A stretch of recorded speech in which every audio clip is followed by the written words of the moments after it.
விசாலம், ஒரு சந்தோஷமான செய்தி. நம்ம அண்ணாமலை உண்டாயிருக்கா. நம்ம பைய பிறந்த நேரம் அவ அம்மா போறா. அடே குட்டி பையல, சீக்கிரமே உங்க அத்தை உனக்கு ஒரு பொண்ணு பத்தி போறாடா. நீதான் அவளை கல்யாணம் பண்ணிக்க போற. ஆமா டாய் குட்டி. என்ன அட எது கண்டுங்கிற?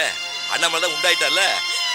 விசாலம், அவனை பாரு, அப்படியே அப்படியே மூக்கு பாயும் அண்ணாமலை மாதிரியே இருக்கு. பாடா பா ஒரு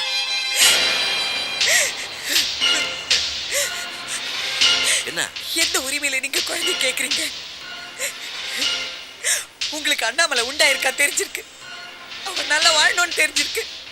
அவ சந்தோஷமா இருக்கணும்னு தெரிஞ்சிருக்கு. ஆனா உங்க பையன் எங்க பிறந்தான்னு தெரியல. ரோட்ல சிமெண்ட் குழாக்குள்ள. உங்களுக்கு உங்க தங்கச்சியோட வாழ்க்கை தான் முக்கியமா போச்சு இல்ல? நாங்க முக்கியம் இல்ல. எந்த தைரியத்துல நீங்க குழந்தை கேக்குறீங்க?